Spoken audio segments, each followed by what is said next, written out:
ኢትዮጵያ የበርካታ ብሔር ብሔረሰቦችና ህዝቦች የባህል የቋንቋና የእምነት ባለቤት የሆነች ድንቅ ሀገር ነች። ብዙ ሆነን እንደ አንድ ሆነን እንደ ብዙ የምንሆንባት ለጋራ ግብና ዓላማ የምንደመርበትም ቀመር ነው ህብረ ብሔራዊ አንድነት። ሀገር በጠንካራ መሰረት ላይ የሚገነባበት አግባብ ብዙ መልክ አለው። ከነዚህም መካከል ጠንካራ ኢኮኖሚና የፖለቲካ መሰረት፣ በብሔራዊ ጥቅም ላይ የጋራ ግንዛቤ ያለው ትውልድ መኖር፣ እንዲሁም የጋራ ትርክት ላይ የተሰራ ሀገራዊ ማንነት ወሳኝ ሐሳቢዎች ውስጥ ዋነኞቹ ናቸው። ለዚህም እንደ ኢትዮጵያ ብዛ ህዝብና ማንነት ኖሯቸው አንድ ሆነው ግዙፍ ኢኮኖሚ ያላቸው ሀገራትን ህንድና ቻይናን እንመልከት። ቻይናን በምንመለከትበት ጊዜ በ2025 የወጡ ጥናቶች እንደሚያሳዩት የህዝብ ብዛቷ ከ1.42 ቢሊዮን በላይ ቁጥር ተሻግሯል። አጠቃላይ ኢኮኖሚዋን በምንመለከትበት ጊዜ ደግሞ እንደ ወርልድ ኢኮኖሚክስ መረጃ በፈረንጆች 2025 $43.1 ትሪሊዮን ተሻግሯል። ቻይና ታዲያ 56 ያህል ጎሳዎች ያሏት ሀገር ነች። ነገር ግን እነዚህ ጎሳዎች ብሔራዊ አንድነትና እድገት ስትል ሀገራቸው ቻይና በቀረጸችው መርህ ይከተላሉ። ህንድን በምናይበት ጊዜ ደግሞ በ2025 የወጡ ጥናቶች እንደሚጠቁሙት የህዝብ ብዛቷ አሁን ላይ ከ1.46 ቢሊዮን በላይ ተሻግሯል። አጠቃላይ ኢኮኖሚዋን በምንመለከትበት ጊዜ ደግሞ አሁንም እንደ ወርልድ ኢኮኖሚክ መረጃ በፈረንጆች 2025 $23.26 ትሪሊዮን በመያዝ ከዓለም ሶስተኛዋ ግዙፍ የኢኮኖሚ ባለቤት መሆን ችላለች። ነገር ግን ሀገራቱ እንዲህ ያለውን ኢኮኖሚያዊ እድገት ጣሪያ ሊደርሱ የቻሉት ባላቸው ብዛ ህዝብ፣ ቋንቋ፣ ባህልና እምነት ውስጥ የሐሳብ ልዩነት፣ ግጭት ስለሌለ አይደለም። የሀገራቸው የእድገትና ትራንስፎርሜሽን ለውጥን በማመን የትኛውም የውጭ ጠላት ሲመጣ በጋራ ሆኖ በመዋጋት ሀገራዊ የዜግነት ጥቅማቸውንም ቢሆን በጥመንጃ ሳይሆን በሰላማዊ መንገድ በመጠየቅ ነው። ከሁሉም በላይ የሆነውን የጋራ ብሔራዊ ጥቅማቸውንም አስቀድመው ስለሚሰሩና አንድ ሆነው ስለሚቆሙ አሁን የደረሱበትን ግዙፍ የኢኮኖሚ እድገት አስመዝግበዋል። ለመሆኑ በብዝሃነት መነጽር ሲታይ የእነኛ ሀገራት የማደግ ሚስጥር ምንድን ነው? እኛስ እንዴት ነው በአንድነት ለብሔራዊ ጥቅማችን መቆም የሚገባን?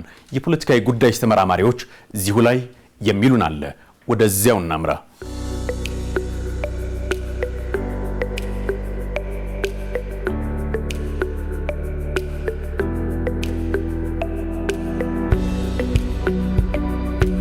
እንደ አገር አንድ ሆነን ስንቆም ነው ጥንካሬያችን የሚወጣው፣ ሁላችንም ያለንን ስናዋጣ ማለት ነው። አንድነት ያለውን ጥቅም መቼስ አይነገረንም። እንደ አንድ የሁሉ 130 ሚሊዮን አንድ ሲሆን ልክ ዛሬ ቻይና እንዳደገችው አንድ ሆነው ኢኮኖሚያቸው ላይ በመስራታቸው አንድ ሆነው አገራዊ ኢንተርስታቸውን አገራዊ ፍላጎታቸውን ለማሳካት የአገራዊ ጥቅም ዙሪያ በመሰባሰባቸው ያደጉ አገሮች ናቸው። እነዚህ የነሱን ብዝሃነትና ጥንካሬ፣ የአገር አንድነት፣ የኢኮኖሚ አንድነት፣ የቴክኖሎጂ፣ የሀብት፣ የሁሉ ነገር ብልጽግናቸው የነሱን ጥንካሬ ያሳያል፣ የኛን ደካማነት ያሳያል። እኛም እንደነሱ እንዳንሄድ የያዘን የለም። የተያያዝነው በአንድም በሌላ መንገድ በራሳችን ጉዳይ ነው። ሀገር ሲመሰረት በርካታ ማንነትና መልክን ይዞ እንደመሆኑ የብዝሃነት መገለጫውም ያው ራሱ ነው የሚሉት ተመራማሪዎች። ኢትዮጵያን ያቆያትም ይኸው ስሪቷ ነው ባይ ናቸው። ነገር ግን የአንዱ መኖር ለአንዱ ጌጥና የማደግ ምክንያት መሆኑን የሚነግር የዳበረ የፖለቲካ ባህልን በመገንባት ግጭቶች የሚፈቱበትን መንገድ መስራት ትልቁ ጉዳይ ነው። አንዱ ካለ ሌላው መኖሩን እንጂ የአንዱ መጥፋት የሌላው መኖርን የማያረጋግጥ የፖለቲካ ባህል ሲኖረን እነዚህ ሁሉ ለዳይቨርሲቲን ማኔጅ ለማድረግ ያግዘናል። ሌላው የግጭት ማኔጅመንት ነው። የግጭት አመራር፣ የግጭትን የማስተናገድ ሁኔታ። ግጭት አይቀርም እንኳን አገር ላይ አንድ ቤትም ግጭት አይቀርም። ግን አንድ ማህበረሰብ ግጭት በመኖርና ባለመኖር አይደለም የሚለያየው። በነገራችን ላይ ግጭትን ማኔጅ የሚያደርግበት የሚያስተዳድርበት ግጭት አስተዳደር ላይ ነው ሰዎች የሚለያዩት። በሌላ በኩል እንደ ሀገር አንድ ሆኖ በመቆም ግዙፍ ኢኮኖሚና የበለጸገች ብሔራዊት ሀገርን ለማየት ከፈለግን ከምዕራባውያን የሚመጣሉ ባልታ አሉታዊ ጫናና ተጽዕኖ እንዲፈጥር ባለመፍቀድ የጋራ ሀገራዊ ጉዳይ ላይ ማተኮር እንደሚገባም ያነሳሉ። ራስንም ማወቅ፣ ሁለተኛ ለውጥን ማወቅ፣ ሶስተኛ በተቻለ መጠን ኢኮኖሚ ላይ ማተኮር፣ አንድ በሚያደርጋቸው ነገሮች ላይ ማተኮር፣ ብሔራዊ አንድነታቸው ላይ ማተኮር፣ ብሔራዊ ኢንተርስታቸው ላይ ማተኮር፣ ለዛ የሚከፈለውን ደግሞ መስዋዕትነት መክፈል።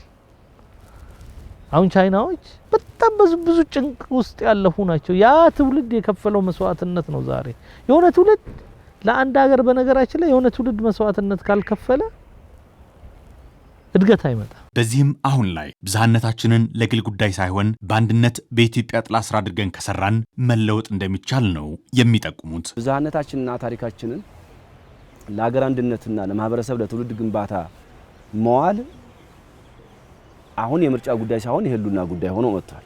ምክንያቱም በተደጋጋሚ የሀገር ፈተና የሀገር ህልውና የውስጥ ችግር ልንላቀቀው ስላልቻለን ብዝሃነታችንን በአንድነት በኢትዮጵያ ጥላ ስር ብቻ እያንዳንዱ ብዝሃነትና ልዩነት እያንዳንዱ ባህልና ብሔር ቋንቋ በኢትዮጵያ ጥላ ስር ብቻ መስተናገድ እንዳለበትና አንድነትን በሚነካ መንገድ መስተናገድ እንደሌለበት ማስተማርና መቅረጽ ያለብን ይመስለናል። እኛም ይሄ ሁሉ 130 ሚሊዮን ከአፍሪካ ሁለተኛ የሆነ ህዝብ ወደ አንድነት መጥቶ ወደ ስራ ወደ መረዳዳት ወደ መከባበር ብንመጣ አገራችን ተአምራዊ የሆነ ለውጥ ታመጣለች።